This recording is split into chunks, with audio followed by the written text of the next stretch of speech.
Hello friends, അകലെ latest review. അംബികയും മകൻ ദീപക്കും കൂടെ അനന്തംപിള്ളയെ കാണാൻ വന്നിരിക്കുവാണ്. ദേവദത്തൻ പ്രതാപനെ ചികിത്സിക്കാൻ വന്ന കാര്യങ്ങളൊക്കെയാണ് അംബിക പറയുന്നത്. അത് കേട്ടിട്ട് അനന്തംപിള്ള കളിയാക്കി ചിരിക്കുവാണ്. എന്താ അംബിക ഈ പറയുന്നത്? ആ വെള്ളത്തിൽ കിടക്കുന്ന സ്വാമിയല്ലേ? വെള്ളത്തിൽ സ്വാമി എന്നാ അവൻ അറിയപ്പെടുന്നത്. അതെന്താണെന്നറിയാവോ? സദാ വെള്ളമടിച്ചോണ്ട് നടക്കുന്നോണ്ടായിരിക്കും. അവനെങ്ങാനും പ്രതാപനെ ചികിത്സിച്ചാൽ പ്രതാപന്റെ രോഗവും മാറത്തില്ല, പ്രതാപന് വട്ടുപിടിക്കുകയും ചെയ്യും. അംബിക ധൈര്യമായിട്ടിരിക്കും, ഒന്നും നടക്കാൻ പോകുന്നില്ല. പ്രതാപൻ ഈ ജന്മം ആ കട്ടിൽ നിന്ന് എഴുന്നേക്കത്തില്ല. അംബിക ധൈര്യത്തോടെ ഇരിക്കുക. അനന്തംപിള്ളയല്ലേ ഈ പറയുന്നത്? എന്നാലും അനന്തംപിള്ള ആ ദേവദത്തൻ്റെ ചികിത്സയിൽ പ്രതാപനെങ്ങാണോ എഴുന്നേറ്റാലേ, ഞാൻ ഇപ്പോഴല്ലേ മന്ത്രി കസേരയിലോട്ട് കയറിയത്, അവൻ എഴുന്നേറ്റാൽ പിന്നെ ഞാൻ ഇറങ്ങിക്കൊടുക്കേണ്ടി വരുമോ? അങ്ങനെ ഒന്നും സംഭവിക്കില്ല അംബികയെ, അംബിക ധൈര്യമായിട്ട് പോയിക്കോ എന്ന് പറഞ്ഞപ്പോൾ അംബികയും മകനും അത് വിശ്വസിച്ച് അവിടെ നിന്ന് പോവുക. അവരങ്ങോട്ട് പോയി കഴിഞ്ഞപ്പോൾ അനന്തംപിള്ള ഒരു കളിയാക്കി ഒരു ചിരിയൊക്കെ കൊണ്ട് ചിരിക്കുന്നുണ്ട്. അംബികയും മകനും അങ്ങോട്ട് പോയി കഴിഞ്ഞപ്പോൾ പ്രേമചന്ദ്രൻ്റെ ഫോൺ കോൾ അനന്തംപിള്ളയ്ക്ക് വരുന്നുണ്ട്. അനന്തംപിള്ള പറയുന്നു, ആ പ്രേമചന്ദ്ര, ഞാൻ ഈ കോളിന് വേണ്ടി പ്രതീക്ഷിച്ചിരിക്കുമായിരുന്നു. എന്തായി കാര്യങ്ങളൊക്കെ? അതെ, വിദ്യാഭ്യാസ വകുപ്പ് മന്ത്രിക്കിട്ട് കൊടുക്കുന്ന പണിയെക്കുറിച്ച് ഞങ്ങൾ സഹപ്രവർത്തകരെല്ലാവരും ഒന്ന് ആലോചിക്കുമായിരുന്നു. എന്നിട്ട് എന്തായി? മറ്റു ചിലർ കൂടി പണം കൊടുക്കേണ്ടി വരും. അതിനെന്താ പ്രേമചന്ദ്ര, എത്ര വേണമെന്നങ്ങോട്ട് പറഞ്ഞാൽ പോരെ, ഞാൻ തരുമല്ലോ. SSLCയുടെ ക്വസ്റ്റ്യൻ പേപ്പർ ലീക്ക് ചെയ്യുകയും അത് വിദ്യാഭ്യാസ വകുപ്പ് മന്ത്രിയുടെ തലയിൽ കെട്ടിവെക്കുകയാണ് ചെയ്യേണ്ടത്. അതൊക്കെ നിങ്ങളങ്ങ് ഭംഗിയായിട്ട് ചെയ്തോ. നിങ്ങൾക്ക് എല്ലാവർക്കും കൂടി ഞാൻ എന്ത് തരണമെന്ന് മാത്രം അങ്ങ് പറഞ്ഞാൽ മതി. അത് ഞാനങ്ങ് തന്നേക്കാം. എന്നാലേ അത് ഞങ്ങളെല്ലാവരും കൂടി ഒന്ന് ആലോചിച്ചിട്ട് അങ്ങോട്ട് വിളിച്ചു പറയാം. എന്നാൽ ശരിയെന്നും പറഞ്ഞ ഒരു ഫോൺ കട്ട് ചെയ്യുവാണ്. അനന്തംപിള്ള ചിരിച്ചുകൊണ്ട് പറയുക, അപ്പോൾ ഈ കളിയിലെ ശകുനി ഞാൻ തന്നെ. പ്രതാപൻ്റെ വീട്ടിലാണെങ്കിൽ ദേവദത്തൻ ഇങ്ങനെ എന്തോ വലിയ ആലോചനയിലിരിക്കുവാണ്. സരസ്വതി അമ്മയും ഋതികയും രാജുവും ശേഖരനും യാമിനിയെല്ലാം ഇങ്ങനെ ദേവദത്തനെ തന്നെ നോക്കി നിൽക്കുവാണ്. ദേവദത്തൻ അവരോടെല്ലാവരോടും കൂടി പറയുക, ഉഷസന്ധ്യ, പ്രാതസന്ധ്യ, ത്രിസന്ധ്യയോടുകൂടിയാണ് നമ്മുടെ ചികിത്സയെല്ലാം ആരംഭിക്കുന്നത്. മൃത്യുഞ്ജയ ഹോമം കഴിഞ്ഞാൽ മൃത്യുഞ്ജയ മന്ത്രം ജപിച്ചുകൊണ്ട് ഞാൻ പ്രതാപന്റെ മുറിയിൽ പ്രവേശിക്കും. അപ്പോൾ തന്നെ ചികിത്സയും തുടങ്ങും. ഞാൻ അവിടെ പൂജയും ചികിത്സയും തുടങ്ങുമ്പോൾ നിങ്ങൾ എല്ലാവരും ഹാളിൽ കത്തിച്ചു വെച്ചിരിക്കുന്ന നിലവിളക്കിന്റെ മുന്നിലിരിക്കുന്ന മഹാദേവനെ നന്നായി പ്രാർത്ഥിക്കണം. വെറുതെ ഒന്നും പ്രാർത്ഥിച്ചാൽ പോരാ, നന്നായിട്ട് മനസ്സുരുകി പ്രാർത്ഥിക്കണം. ഇത് അംബികയും മകനും അങ്ങോട്ട് മാറി നിന്ന് കാണുന്നുണ്ട്. എന്നിട്ട് ദേവദത്തൻ പറയുക, നിങ്ങളുടെ പ്രാർത്ഥനയിലാണ് പ്രതാപന്റെ ജീവൻ നിലനിൽക്കുന്നത്. ഘട്ടം ഘട്ടമായിട്ടാണ് ചികിത്സ നീങ്ങുന്നത്. ധാര, ഒഴിച്ചിൽ, നാഡീ ചികിത്സ, മർമ്മ ചികിത്സ, കർമ്മ ചികിത്സ, ഒടുവിൽ ധൂമ ചികിത്സ. അത്യന്തം അപകടകരമായ ഒരു ചികിത്സയാണ് ഈ ധൂമചികിത്സ.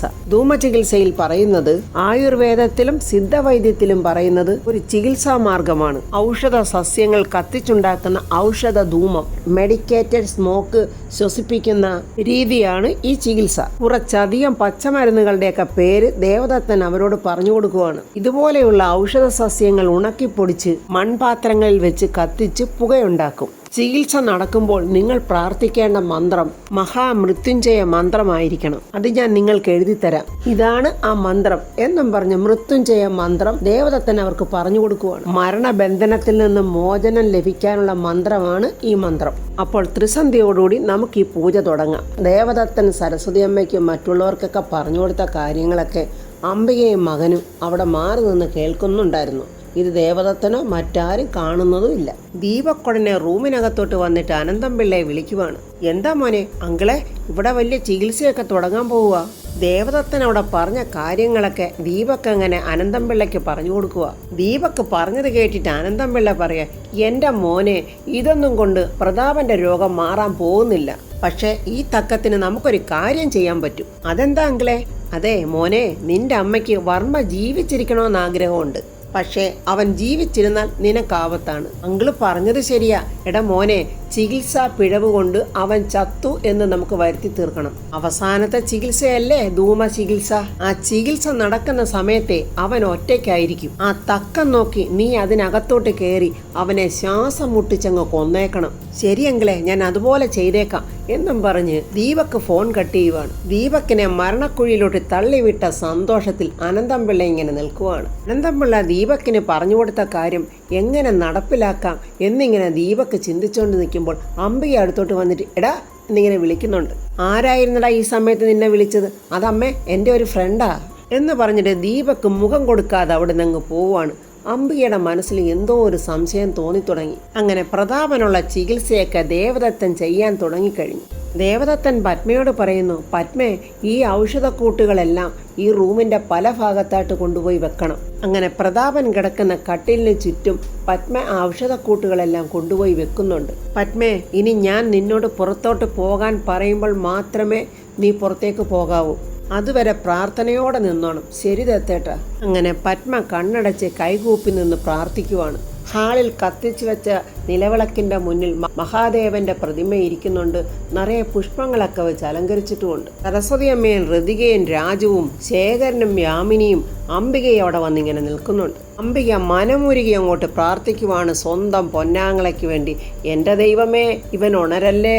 ഈ സമയം ദീപക് അവൻ്റെ മുറിയിൽ വന്ന് കള്ളവും കുറച്ച് സ്നാക്സും ഒക്കെ വെച്ച് ശരിക്ക് അടിച്ച് പൂസാകുവാണ്. കൂടുതലായ കുളവാകും, എന്നാലും ഒരു ധൈര്യത്തിന് വേണ്ടി ഒന്നുകൂടെ അടിക്കാം എന്നും പറഞ്ഞ് ദീപക് ഇങ്ങനെ കുടിക്കുന്നുണ്ട്. ഇപ്പോൾ നല്ല ധൈര്യമൊക്കെ വന്ന പോലെ ദീപക് ഇങ്ങനെ കസേരയെ ചാരിയിരുന്നുകൊണ്ട് അവരെ രണ്ട് കൈപ്പത്തികളും ഇങ്ങനെ സൂക്ഷിച്ചു നോക്കുക. ഈ കൈകൾ കൊണ്ടാണല്ലോ പ്രതാപനെ ശ്വാസം മുട്ടിച്ച് കൊല്ലേണ്ടത്. ഈ കൈ കൊണ്ട് ഞാൻ അയാളുടെ കഴുത്ത് ഞെരിച്ച് കൊല്ലും. അങ്ങനെ വലിയ മനപ്ലാനും കൊണ്ട് ദീപക് അങ്ങനെ ഇരിക്കുവാണ്. ഈ സമയം പത്മ മനമുരുകി പ്രാർത്ഥിച്ചുകൊണ്ടിരിക്കുന്നു. ദേവദത്തൻ പ്രതാപന്റെ ശരീരത്തൊക്കെ ഒഴിയുകയോ മറ്റോ ചെയ്യുന്നുമുണ്ട്. പ്രതാപന്റെ ഓരോ നാഡീ നരമ്പുകളും ഇങ്ങനെ ദേവദത്തൻ പരിശോധിച്ച് അതൊക്കെ എന്തൊക്കെയോ ചെയ്യുന്നുണ്ട്. എന്നിട്ട് പത്മയോട് പറയുന്നു, പത്മേ, നീ പുറത്ത് ചെന്ന് പൂർണ്ണചന്ദ്രൻ ഉദിച്ചിട്ടുണ്ടോ എന്ന് നോക്കിയിട്ട് വാ. കത്തിച്ചു വെച്ച നിലവിളക്കിന്റെ മുന്നിൽ ഹാളിൽ എല്ലാവരും ഇങ്ങനെ പ്രാർത്ഥനയോടെ നിൽക്കുവാണ്. അംബിക മാത്രം എന്തൊക്കെയോ പ്രവൃത്തി ഇങ്ങനെ ദേഷ്യത്തോടെ നിൽക്കുക. പത്മ പുറത്തു വന്ന് നോക്കുമ്പോൾ പൂർണ്ണചന്ദ്രൻ ഉദിച്ചു നിൽക്കുവാണ്. ദത്തേട്ട, പൂർണ്ണചന്ദ്രൻ ഉദിച്ചിട്ടുണ്ട്. ഭാഗ്യം. ഇതുവരെയുള്ള നിമിത്തങ്ങളെല്ലാം ഉത്തമമാണ്. മോളെ, എന്തെല്ലാം അഭിപ്രായ വ്യത്യാസങ്ങൾ ഉണ്ടായാലും പ്രതാപൻ നിന്റെ ഭർത്താവാണ്. അതുകൊണ്ട് നിന്റെ നിഷ്കളങ്കമായ പ്രാർത്ഥന അതേ ദൈവം കേൾക്കൂ. അതുകൊണ്ട് നീ പുറത്തുപോയി അവരോടൊപ്പം പ്രാർത്ഥനയിൽ ചേർന്നു. എന്നാൽ ഇനി ഞാൻ ധൂമ ചികിത്സ ചെയ്യട്ടെ. ശരി ദത്തേട്ട എന്നും പറഞ്ഞ് പത്മ മാസ്ക് ഒക്കെ ഇട്ട് പുറത്തോട്ട് പോവുകയാണ്. ഈ സമയം അനന്തംപിള്ളയുടെ ഫോണിലോട്ടൊരു കോൾ വരുന്നുണ്ട്. അനന്തംപിള്ള വലിയ സന്തോഷത്തോടെ ചിരിച്ചോണ്ട് പറയുക, കംസനെ അനന്തരവൻ കൊന്നെന്നാ തോന്നുന്നത്. എന്തായി ദീപക് മോനെ, അവന്റെ കൊരവള്ളി പൊട്ടിച്ച് കൊന്നോ? ഇല്ലെങ്കിലേ ഞാൻ കൊല്ലാൻ പോകുന്നതേ ഉള്ളു. ഒരു ധൈര്യത്തിന് വേണ്ടി വിളിച്ചതാ. ഛേ, അവനെ തീർത്തിട്ട് എന്നെ വിളിച്ചാ പോരെ എൻ്റെ ദീപക് മോനെ. അല്ല ദീപക്കെ, നീ വെള്ളം അടിച്ചിട്ടുണ്ടോ? അതങ്കിളെ ഒരു പവർ കിട്ടാൻ വേണ്ടി ഒരു പെഗ്. ദേഷ്യത്തോടെ അനന്തംപിള്ള പറയാ, ഛേ, വെള്ളമടിച്ചാൽ അതെല്ലാം കുളമാകില്ലേടാ. അവനെ കൊന്നതിന് ശേഷം നീ വേണമെങ്കിൽ മൂക്കറ്റ അടിച്ചങ്ങ് ഫ്ലാറ്റ് ആയിക്കോടാ. ഓക്കെ അങ്കിളെ, ഞാൻ പോവുകയാണെ ഓൾ ദ ബെസ്റ്റ് എന്നിങ്ങനെ അനന്തംപിള്ളയും കൊടുക്കുന്നുണ്ട്. വലിയ അവാർഡ് മേടിക്കാൻ പോവുമല്ലയോ ദീപക്. കിട്ടാനുള്ളത് എന്തായാലും വഴി തങ്ങില്ലെന്ന് പറഞ്ഞ പോലെ ദീപക്കിന് കിട്ടാനുള്ളത് ദീപക് പോയി സന്തോഷത്തോടെ മേടിച്ചോണ്ട് വരട്ടെ. എല്ലാവരും ഹാളിൽ ഇങ്ങനെ ശിവമന്ത്രം ജപിക്കുവാണ്. പത്മ അങ്ങോട്ട് വന്ന് പ്രാർത്ഥിക്കാൻ തുടങ്ങുമ്പോൾ അംബിക ഇങ്ങനെ നോക്കുവാണ് പത്മ. അങ്ങനെ ദത്തൻ പ്രതാപന്റെ മുറിയിൽ ഉണക്കി വെച്ചിരുന്ന ഔഷധ സസ്യങ്ങളെല്ലാം ഇങ്ങനെ കത്തിക്കുവാണ്. പ്രതാപന്റെ മുറിയിൽ അങ്ങനെ കത്തിച്ചു വെച്ചിട്ട് ദേവദത്തനും പുറത്തു വന്ന് ഹാളിൽ നിന്ന് ഇങ്ങനെ പ്രാർത്ഥിക്കുവാണ്. ശിവഭഗവാനെ പൂജ ചെയ്യാൻ തുടങ്ങിക്കഴിഞ്ഞു ദത്തൻ. ഈ സമയം പത്മ ഓട്ടക്കണ്ണിട്ട് നോക്കുന്നുണ്ട് അംബികയെ.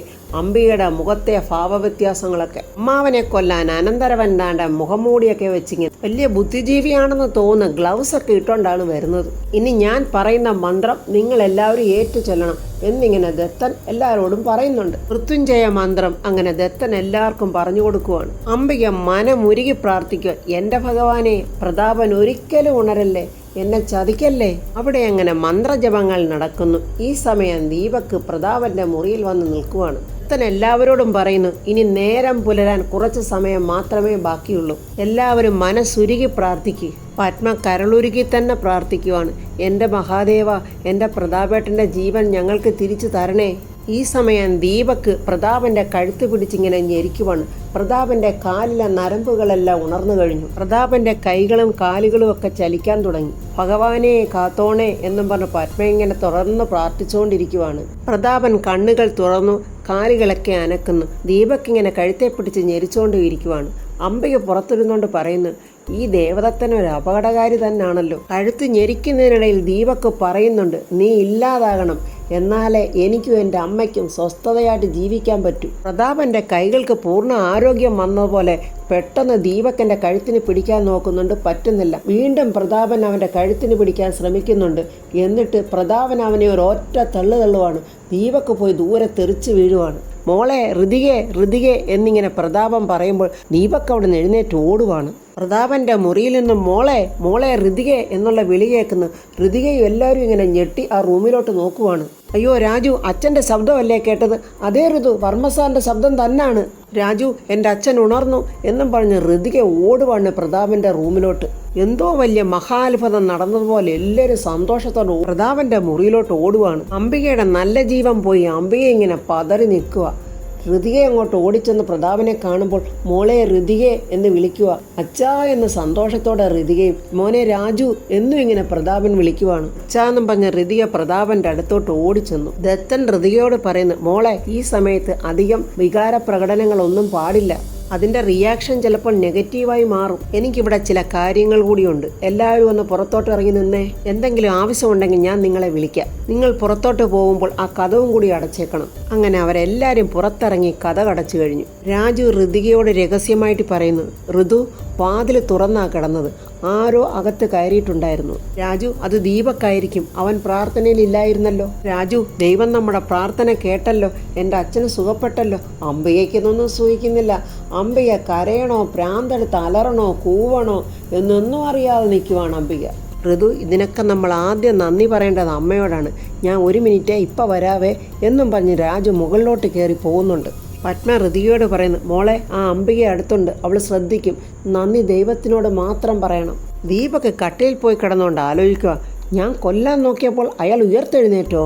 അയാൾ എന്നെ കണ്ടു കാണുമോ ദൈവമേ? ഇനി ആരെങ്കിലും കണ്ടു കാണുമോ? ഇങ്ങനെ ചിന്തിക്കുക എന്താണ്ട കതവ് തുറന്നു വരുന്ന രാജു. അത് കണ്ടതും പെട്ടെന്ന് ദീപക് കമന്നു കിടക്കുവാണ് ഉറങ്ങുന്ന പോലെ.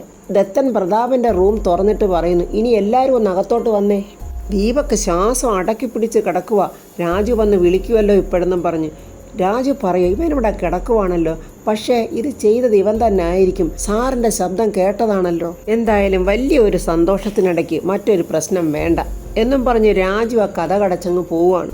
പ്രതാപനെ ഒരുക്കി ഡ്രസ്സൊക്കെ ഇട്ട് ഇങ്ങനെ കട്ടിലിരുത്തിയിരിക്കുമായിരുന്നു ദേവദത്തൻ. ദേവദത്തൻ ചോദിക്കുന്നു, പ്രതാപൻ എന്നെ എങ്ങനെ മനസ്സിലായി? ദേവദത്തൻ ഡോക്ടറെ എനിക്കറിയാവല്ലോ, സൂര്യമംഗലത്ത് വെച്ച്. അല്ല, ഡോക്ടർ എങ്ങനെയാ ഇവിടെ വന്നത്? ഇതെല്ലാം ദൈവത്തിന്റെ ചതുരംഗപ്പലകയിലെ കരുക്കളല്ലേ പ്രതാപ?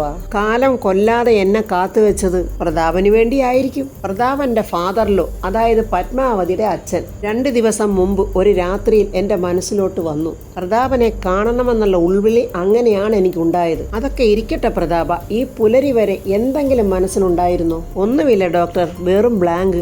ഏതോ ഒരു ഗുഹയിൽ കറുത്ത ഇരുട്ടിൽ ഞാൻ വീണ് കിടക്കുന്ന പോലെ. ഒടുവിൽ ആരൊക്കെയോ ചേർന്ന് എന്നെ കൊല്ലാൻ ശ്രമിച്ച പോലെ ഒരു തോന്നൽ.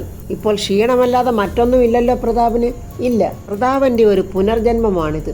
കപിലവസ്തുവിലെ രാജകുമാരൻ ബോധിവൃക്ഷ ചുവട്ടിലിരുന്ന് ബുദ്ധനായതുപോലെ ഒരു 2ാം ജന്മം. പ്രതാപൻ ഇനി ഒത്തിരി തിരിച്ചറിയാനുണ്ട്. ഈ വീടിനകത്ത് തന്നെയാണ് പ്രതാപന്റെയും ഋതികയുടെയും മുഖ്യ ശത്രുക്കളുള്ളത്. അവർ ഇനിയും നിങ്ങളെ ഉപദ്രവിക്കും. അംബിക ഒന്ന് ഞെട്ടിത്തെറിച്ച് നോക്കുക. അതുകൊണ്ട് സൂക്ഷിക്കണം. പ്രതാപൻ ഈ ജീവിതം തിരിച്ചു കിട്ടിയത് എന്റെ മിടുക്ക് കൊണ്ടുവന്നുമല്ല. ഞാൻ വെറും ഒരു ആജ്ഞാനുവർത്തി. പ്രതാപനെ രക്ഷപ്പെടുത്തിയത് ഒരു സ്ത്രീയാണ്. അവരെ ഹോം നേഴ്സ് ഒന്നും വിളിക്കാം. ആ സ്ത്രീയുടെ പ്രാർത്ഥനയും പരിചരണവുമാണ്, അവരുടെ മഹാദാനമാണ് തൻ്റെ ഈ 2ാം ജന്മം. ഇത് കേട്ട് പത്മ സങ്കടത്തോടെ മാറി നിൽക്കുവാണ്. അത് കണ്ടിട്ട് പത്മ മനസ്സിൽ പറയാ, എനിക്കിത് കണ്ടാൽ മാത്രം മതി. അച്ഛനും മകളും വളരെ സന്തോഷത്തോടെ ദീർഘകാലം ജീവിക്കണം. എൻ്റെ മോളിനി കരയരുത്. അച്ഛൻ്റെ അസുഖം എല്ലാം മാറിയില്ലേ? അംബിക മനസ്സിൽ പറയാ, ഓരോ അച്ഛനും മകളും. ദേഷ്യം കൊണ്ട് വയ്യ അംബികയ്ക്ക്. എന്തെങ്കിലും ഒരു പ്രഹസനം ഒന്ന് കാഴ്ച വെക്കണമല്ലോ. ഒരവസരമോട്ട് ഒത്തു വരുന്നതുമില്ലല്ലോ. കയറിയിരിക്കുന്ന മന്ത്രിക്കസര എന്തായാലും ഉടനെ തെറിക്കും. പ്രതാപൻ സരസ്വതി അമ്മയെ അമ്മയെന്ന് വിളിക്കുന്നു. തിരിച്ചുവരവിന് വേണ്ടി ഞങ്ങൾ എല്ലാവരും പ്രാർത്ഥിക്കുന്നുണ്ടായിരുന്നു. പ്രതാപൻ അങ്ങനെ യാമിനിയെയും ശേഖരനെയും രാജുവിനെയും ഒക്കെ തിരിച്ചറിഞ്ഞ് വിളിക്കുന്നുണ്ട്. ദത്തം പറയാ, പ്രതാപൻ എത്ര ഭാഗ്യവാനാണ്. ചുറ്റും എത്രയെത്ര സ്നേഹത്തിന്റെ മുഖങ്ങളാണ്. പക്ഷേ കൺമുന്നിൽ നിന്ന് ചിരിക്കുകയും കാണാതെ പിന്നിൽ വന്നത് കഴുത്തിഞ്ഞെരിക്കുകയും ചെയ്യുന്ന ചിലർ ഈ കൂട്ടത്തിലുണ്ട്. ചേട്ടാ, ഇവനിത് എന്നെക്കുറിച്ചാണല്ലോ പറയുന്നത്. ഇവനിനി എന്തെങ്കിലും മനസ്സിലായിട്ടുണ്ടോ? ഒരു വെള്ളത്തിസ്വാമി വന്നേക്കുന്നു. ദത്തം പറയുക, പ്രതാപ, നമ്മൾ കാണുന്ന ഒന്നും അല്ല സത്യം. സത്യത്തിന്റെ മുഖം വളരെ വികൃതമാണ്. ഹൃദയ പെട്ടെന്ന് രാജുവിനെ കണ്ണു കാണിക്കുന്നു. അമ്മതോ അവിടെ നിൽക്കുന്നു, ഇങ്ങോട്ട് വിളിക്ക്. അത് കണ്ടിട്ട് ദത്തൻ ചോദിക്കുന്നു, എന്താണ് മോളെ കഥകളി മുദ്രകൾ? അത് അങ്കിളെ, അച്ഛനെ ചികിത്സിച്ച ഹോം നേഴ്സിനെ അച്ഛന് പരിചയപ്പെടുത്തണ്ടേ എന്ന് ഞാൻ രാജുവിനോട് ചോദിച്ചതാ. അത് വളരെ നല്ല കാര്യമല്ലേ മോളെ? പരിചയപ്പെടുത്താൻ ഏറ്റവും അധികം യോഗ്യതയുള്ളത് മോക്ക് തന്നെയാണ്. അതുകൊണ്ട് മോള് തന്നെ പരിചയപ്പെടുത്തിക്കോളൂ. പത്മയെ ചൂണ്ടിക്കാണിച്ചുകൊണ്ട് പറയും, അച്ഛാ അങ്ങോട്ട് നോക്കിക്കേ, അതാണച്ഛാ അച്ഛനെ നോക്കിയ ഹോം നേഴ്സ്. പത്മ ഇങ്ങനെ തൊഴുന്നുണ്ട് പ്രതാപനെ. അപ്പോൾ പ്രതാപൻ പറയാ, എനിക്ക് എൻ്റെ ജീവൻ തിരികെ വാങ്ങിത്തന്ന ഹോം നേഴ്സിനെ ഞാനൊന്ന് കാണട്ടെ. പണ്ടെങ്ങോ കണ്ട ഒരു ഓർമ്മയുള്ളതുപോലെ പ്രതാപൻ അങ്ങനെ പറഞ്ഞതും പത്മ പെട്ടെന്ന് പുറകോട്ട് മറിഞ്ഞു മാറി അങ്ങ് നിന്നു. ഭഗവാനെ കൃഷ്ണ, അവിടുന്ന് എൻ്റെ പ്രതാപേട്ടൻ്റെ ജീവൻ തിരിച്ചു തന്നതിന് ഒരുപാട് നന്ദി. അവിടുന്ന് എൻ്റെ പ്രാർത്ഥന കേട്ടല്ലോ ഗുരുവായൂരപ്പ, 1000 നന്ദി. പത്മ അങ്ങനെ അവിടുന്ന് പോവുകയാണ്. പ്രതാപൻ ഇങ്ങനെ എന്തോ ആലോചിച്ചുകൊണ്ടിരിക്കുന്ന കണ്ടിട്ട് ദത്തൻ ചോദിക്കും, എന്താ പ്രതാപൻ ആലോചിക്കുന്നത്? അത് എന്നെ നോക്കിയ ആ സ്ത്രീയെക്കുറിച്ചാണ്. എന്താ അവളുടെ പേര്? അപ്പോൾ പെട്ടെന്ന് രാജു പറയാ, സിസ്റ്റർ പവിത്ര. പ്രിയപ്പെട്ടവർ ഇത്രയും പേരുണ്ടായിട്ടും എന്നെ ശുശ്രൂഷിച്ചതും രക്ഷിച്ചതും മറ്റു 2 പേർ. എവിടെ നിന്നോ നിയോഗം പോലെ വന്ന 2 പേർ. ഡോക്ടർ ദേവദത്തനും ഒരു സിസ്റ്റർ പവിത്രയും. പ്രതാപ, നിയോഗം പോലെ വന്നതല്ല, നിയോഗിക്കപ്പെട്ട് വന്നവരാണെന്ന് തന്നെ കരുതിയാൽ മതി. ആരും അന്യരല്ല പ്രതാപ. ഹൃതിക നോക്കുമ്പോൾ പത്മയെ അവിടെ കാണുന്നില്ല. അമ്മ ഇതെവിടെ പോയി എന്നും പറഞ്ഞിട്ട് ഹൃതിക പത്മയെ തിരക്കി പോവുകയാണ്. അംബിക മനസ്സിൽ പറയാ, ഇത്രയും നേരമായിട്ട് ഞാൻ ഇവൻ്റെ അടുത്തോട്ട് ചെല്ലാതിരിക്കുമ്പോൾ ഇവൻ തെറ്റിദ്ധരിക്കില്ലേ? ഒരു സെന്റിമെന്റൽ ഡ്രാമ ആക്ട് ചെയ്യണമല്ലോ. ഈയിടെയായിട്ട് നല്ല ആക്ടിങ് ഒട്ടും വരുന്നതുമില്ല. അംബിക പെട്ടെന്ന് കണ്ണുനീരൊലിപ്പിക്കാനും ചീറ്റാനും തുമ്മാനും ഒക്കെ തുടങ്ങിക്കഴിഞ്ഞു. മോനെ പ്രതാപ, ചേച്ചി എത്ര ദിവസമായിട്ട് ജലപാനം കഴിച്ചിട്ടെന്നറിയാവോ? നീ വീണതിന് ശേഷം ഞാൻ ഒരു തുള്ളി വെള്ളം പോലും സന്തോഷത്തോടെ കുടിച്ചിട്ടില്ല. എല്ലാവർക്കും ദേഷ്യം കൊണ്ട് വയ്യ. സ്റ്റോപ്പ് ഇറ്റ് എന്നിങ്ങനെ അലറി പറയുവാണ് ദത്തൻ. എന്താ ഇത്? വീരപാണ്ഡി കട്ടബൊമ്മൻ നാടകമോ? ഒരാളുടെ സുഖപ്പെട്ട് വരുന്നതല്ല ഉള്ളു, അതിനിടയ്ക്ക് ഓടി വന്നൊരു ഹിസ്റ്റോറിക്കൽ ഡ്രാമ. പ്രതാപനൊന്ന് സുഖമായിക്കോട്ടെ, എന്നിട്ട് അരങ്ങേറാം ഈ ചരിത്ര നാടകം. ഗെറ്റ് ഔട്ട് എന്നും പറഞ്ഞ അംബികയെ നോക്കി ഒരു അലർച്ച. അഭിനയം ചീറ്റിപ്പോയല്ലോ എന്നും പറഞ്ഞ് നോക്കി നിൽക്കുന്ന അംബികയോട് പറയാം, നിങ്ങളോട് പോകാനല്ലേ പറഞ്ഞത്? പുറത്തിറങ്ങി നാണിച്ചു നിൽക്കുന്ന അംബികയുടെ അടുത്തോട്ട് രാജു ചെന്നിട്ട് പറയാം, ആ ഡോക്ടറെ ഒരു കടുംവെട്ട. ഇപ്പം പഴവും പപ്പടവും ഒക്കെ കൂട്ടി ഒരു സദ്യ കഴിച്ച സുഖം ഉണ്ടല്ലോ എന്നും പറഞ്ഞ് കളിയാക്കി ചിരിച്ചിട്ട് രാജു പോകുന്നു. ഹൃതിക റൂമിലെല്ലാം പത്മാവതിയെ നോക്കിയിട്ട് കാണുന്നില്ല. പത്മാവതി തുണിയെല്ലാം എടുത്തോണ്ടാണ് പോയിരിക്കുകയും ചെയ്തത്. പത്മാവതി പോയെന്ന് മനസ്സിലാക്കി ഹൃതിക കരയുവാണ്. ദീപക്കാണെങ്കിൽ റൂമിലിരുന്ന് പറയാം, ഈ വീട്ടിലെ അവസാനത്തെ ദിവസമായിരിക്കും ഇന്ന് എൻ്റെത്. അയാൾക്കിനി എന്നെ മനസ്സിലായിട്ടുണ്ടാവുമോ? അംബിക ദീപക്കിൻ്റെ അടുത്തോട്ട് ചെല്ലുമ്പോൾ ദീപക്ക് പറയാം, അമ്മേ വല്യമ്മാവൻ വല്ലതും പറഞ്ഞോ? വല്യമ്മാവൻ എന്നെ മനസ്സിലായോ? അതിന് എന്നെ കൊണ്ട് വല്ലതും മിണ്ടിച്ചിട്ടോ അകത്ത് കയറ്റിയിട്ടോ വേണ്ടേടാ. എന്തായാലും ഒരു കാര്യം എനിക്ക് മനസ്സിലായടാ, അവൻ്റെ അസുഖമൊക്കെ മാറി. അവനെ മുടിഞ്ഞ ആയസ. അവൻ പയറ് പോലെ കളത്തിലിറങ്ങും. ഞാനേ മന്ത്രിക്കുപ്പായ അഴിച്ചു വെച്ച് തേരാപ്പാര അങ്ങോട്ടും ഇങ്ങോട്ടും ഇനി നടക്കും. അമ്മയ്ക്കമ്മയുടെ മന്ത്രിക്കസര പോവുമോ എന്നുള്ള പേടി, എനിക്കാണെങ്കിൽ എൻ്റെ തല പോവുമോ എന്നുള്ള പേടി. എന്തായാലും എൻ്റെ നിൻ്റെയും കാര്യത്തിൽ ഉടനെ ഒരു തീരുമാനം ഉണ്ടാവും. എന്തായാലും നമുക്ക് ഒരുങ്ങിയിരിക്കാം. അനന്തംപിള്ളയുടെ അടുത്തോട്ട് വന്ന് അവൻ്റെ സിംഗടി പറയാം, ഒരു കാര്യം പറയണോ വേണ്ടായോ എന്നിങ്ങനെ ശങ്കിച്ച് നിൽക്കുക. എന്തിന് ശങ്കിച്ച് നിൽക്കണം? അത് കാര്യം പറഞ്ഞാലേ സാറിന് ശോകവോ കാർഡിയാക് അറസ്റ്റ് ഉണ്ടാകുമോ എന്ന് പേടിച്ചിട്ടാ. കാർഡിയാക് അറസ്റ്റ് ഉണ്ടാകാൻ ഞാൻ എന്താടാ ഹാർട്ട് പേഷ്യൻ്റ് ആണോ? താൻ കാര്യം പറയടോ. സാറേ, അത് നമ്മുടെ പ്രതാപവർമ്മ സാറിൻ്റെ അസുഖം മാറി. അയാൾ എഴുന്നേറ്റ് എല്ലാവരോടും സംസാരിച്ചു. അത് കേട്ടതോ അനന്തംപിള്ളയ്ക്ക് പ്രാന്ത് പിടിച്ച പോലെ എഴുന്നേറ്റ് ആ ടേബിളിലിരിക്കുന്നതൊക്കെ എറിഞ്ഞുടച്ചിട്ട്, ഇല്ല ഞാൻ വെറുതെ വിടില്ല അവനെ, ദ്രോഹി പിന്നെയും എഴുന്നേറ്റ് വന്നിരിക്കുന്നു, ഐ വിൽ കിൽ യു. സരസ്വതിയമ്മ പ്രതാപനോട് ഹോസ്പിറ്റലിലെയും വീട്ടിലെയും കാര്യങ്ങളൊക്കെ വിവരിച്ച് പറയുവാണ്. എത്ര പെട്ടെന്ന് ഇടിവെട്ടും മഴയും കഴിഞ്ഞതുപോലെ ഈ വീട്ടിൽ വെളിച്ചം വന്നത്. എപ്പോഴും എല്ലാവരുടെയും ജീവിതത്തിൽ ഇതുപോലെയൊക്കെയുള്ള പ്രശ്നങ്ങൾ ഉണ്ടാകുമല്ലോ അമ്മേ, സാരമില്ല. അപ്പോൾ മന്ത്രി സദാശിവൻ അങ്ങോട്ട് കയ്യും തൊഴുതുകൊണ്ട് വരുന്നുണ്ട്. സരസ്വതി അമ്മ എഴുന്നേക്കാൻ പോകുമ്പോൾ പ്രതാപൻ പറയും, അമ്മ അവിടെ ഇരിക്കും, അത് പൊൻകുന്നം സദാശിവൻ സാറാ, സാറിൻ്റെയും രാഷ്ട്രീയ ഗുരു മഹാദേവവർമ്മ സാറാ. വളരെ നല്ലൊരു സുപ്രഭാതം നേരട്ടെ പ്രഭാതവർമ്മേ എന്നും പറഞ്ഞാണ് സദാശിവൻ പിള്ളയുടെ വരവ്. അതിരാവിലെ തന്നെ വളരെ സന്തോഷകരമായ ഈ വാർത്ത കേട്ടു. അപ്പോൾ പിന്നെ എൻ്റെ എല്ലാ പരിപാടികളും അങ്ങോട്ട് മാറ്റി വെച്ചിട്ട് തന്നെ കാണാമെന്ന് തന്നെ കരുതി. സരസ്വതി അമ്മയെ കണ്ടിട്ട് സദാശിവൻ പിള്ള ചോദിക്കുന്നു, അല്ല ഇത് സൂര്യമംഗലത്തെ സരസ്വതി അമ്മയല്ലേ? അപ്പോൾ ഫ്രണ്ട്സ്, യുദ്ധവും യുദ്ധപ്രഖ്യാപനവും എല്ലാം കഴിഞ്ഞ് പടകളും അണികളും എല്ലാം തോറ്റ് തുന്നം പാടി ഓടിയിരിക്കുവാണ്. പൂർവാധികം ശക്തിയോടെ പ്രതാപവർമ്മ തിരിച്ചും വന്നു. ഇനി അനന്തംപിള്ളയും അംബികയും ദീപക്കുമായിരുന്നു പ്രതാപനെ ബോംബ് അപകടത്തിൽ കൊല്ലാൻ ശ്രമിച്ചതെന്ന് പ്രതാപൻ അറിഞ്ഞു കഴിയുമ്പോൾ അംബികയുടെയും മകൻ്റെ സ്ഥിതി എന്താകുമെന്നുള്ള അറിയാനായിട്ട് നമുക്ക് അടുത്ത റിവ്യൂവിൽ കാണാം. എൻ്റെ ഈ റിവ്യൂ ഇഷ്ടപ്പെട്ടാൽ ലൈക്കും കമൻസും, സബ്സ്ക്രൈബ് ചെയ്യാത്തവർ സബ്സ്ക്രൈബ് ചെയ്യണേ.